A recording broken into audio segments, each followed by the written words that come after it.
In this lesson, we will take a look at the supervisor experience for the time of manager on Supervisor web station in WFM. While it is true the time of manager is a very agent-oriented feature, it does not mean that we supervisors don't get to do a lot when it comes to requesting time off in behalf of agents. We start by selecting the time of manager item on the menu, and the next thing we will need to do is select either a time off group or a management unit, which we can see here in the dropdown. Let's do it by time off group in this case. I will be selecting a time off group. That is the easy part. The next thing we're going to need to do is select an agent. Now, we cannot handle agent requests at bulk if we are not using the WFM client. However, we can select time off for every single agent. The only thing is we're going to need to do it one by one. I'm going to select the first agent in this time off group, and I'm going to click on continue. The next thing I will be presented with is the different time off rules available in the system. In this case, we have a couple of time off rules, and we can see the date ranges. These date ranges are pretty much the same master date ranges that we configure in the client. The trick here is to just click on either of these two available rules.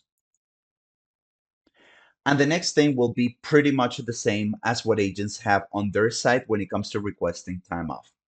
We're presented with pretty much the same options.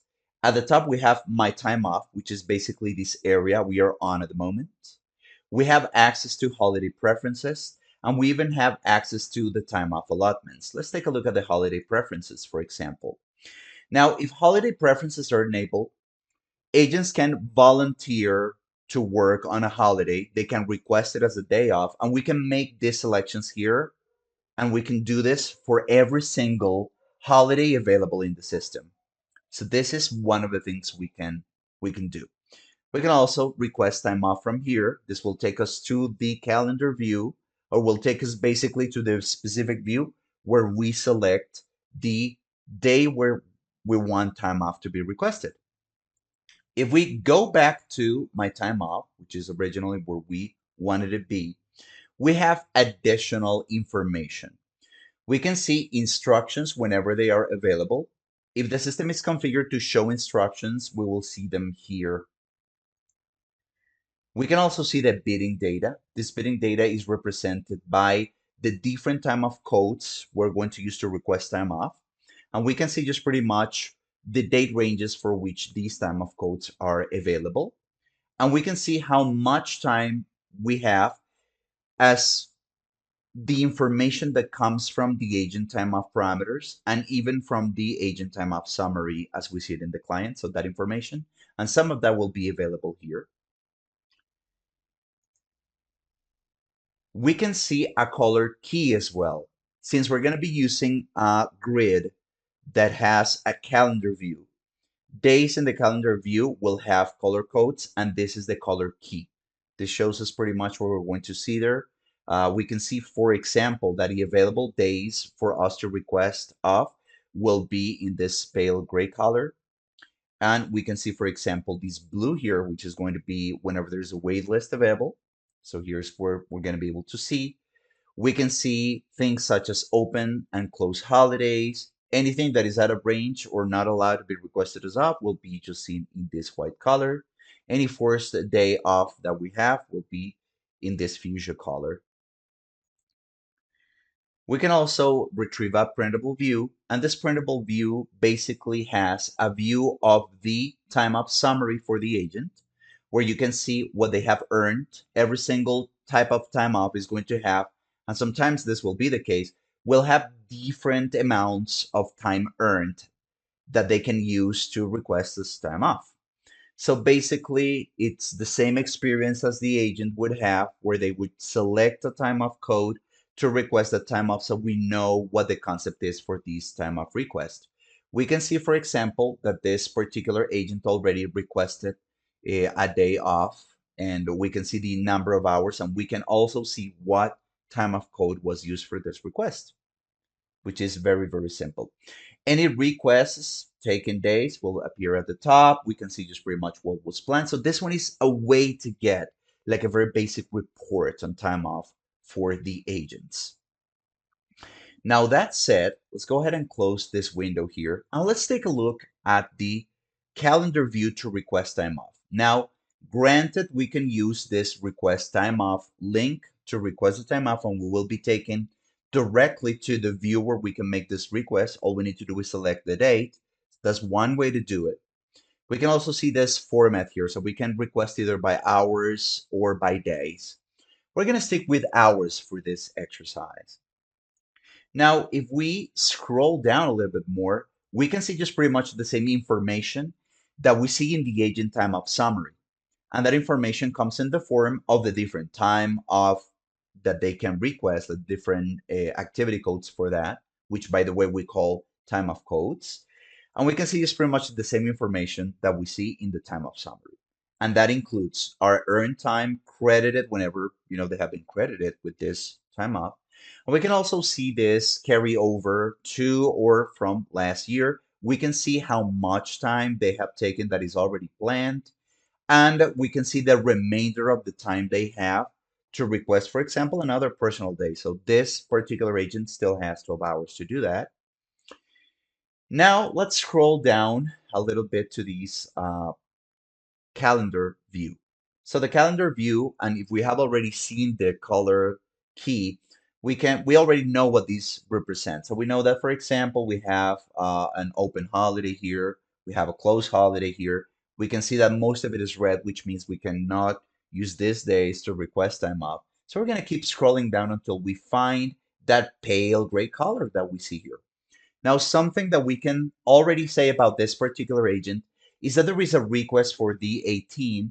We already know that it is a request for a personal day because we have seen all the information at the top that is showing us pretty much what happened with this particular agent.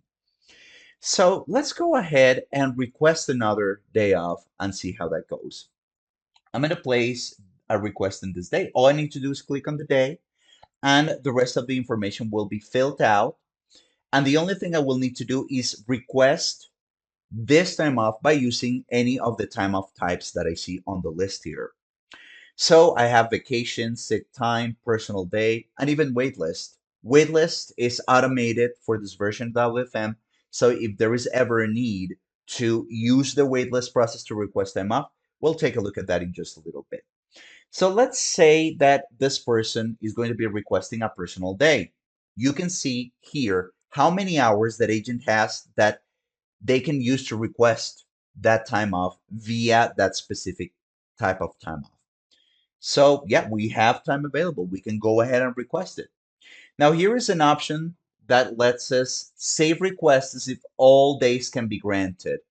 We can use this whenever we are requesting, for example, a week off, and it will only save the request if all the days in the date range that are requested for the week off can be selected.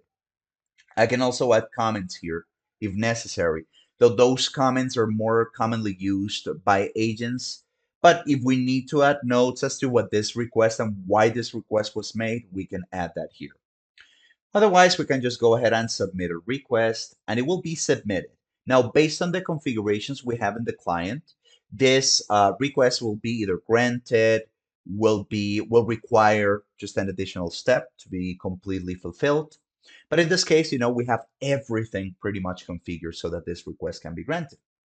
Now, from here, I can go ahead and make another request if I need to make another request for this particular agent, or I can just go ahead and click on the Yes, I am finished button, and that will be the end for this particular request. And just like that, we have made a request. Now, let's take a look at a situation that is very commonplace. Let's say I'm going to be requesting time off for this particular agent here, a different agent than the previous one.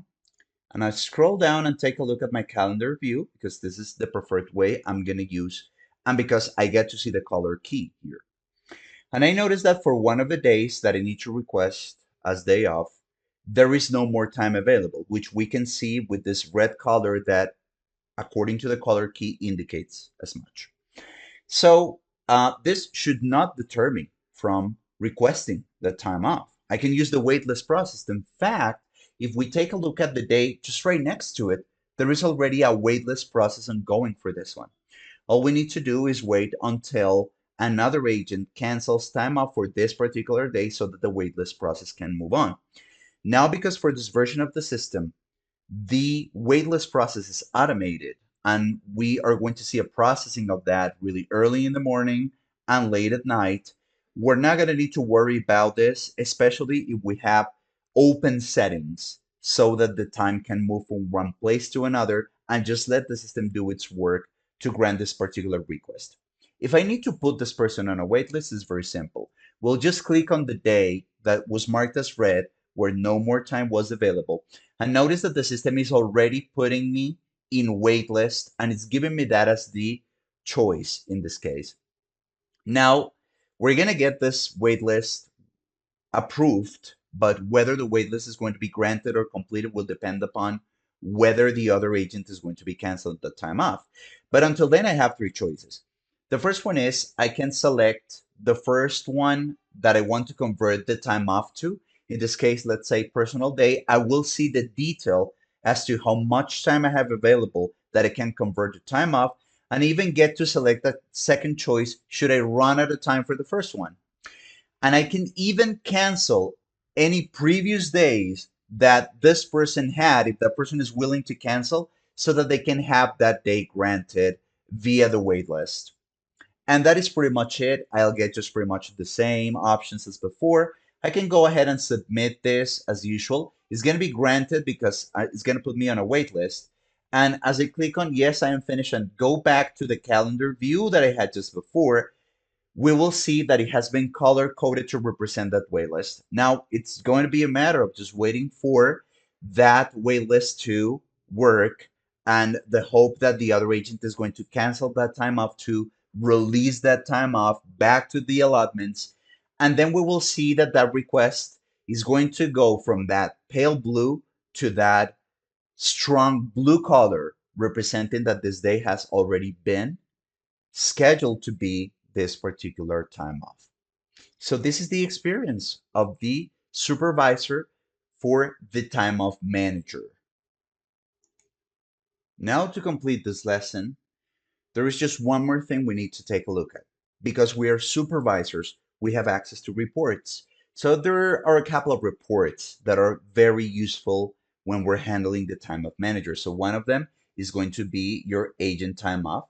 So the agent time off report is going to show us pretty much what requests have been made for agents or by agents in terms of time off.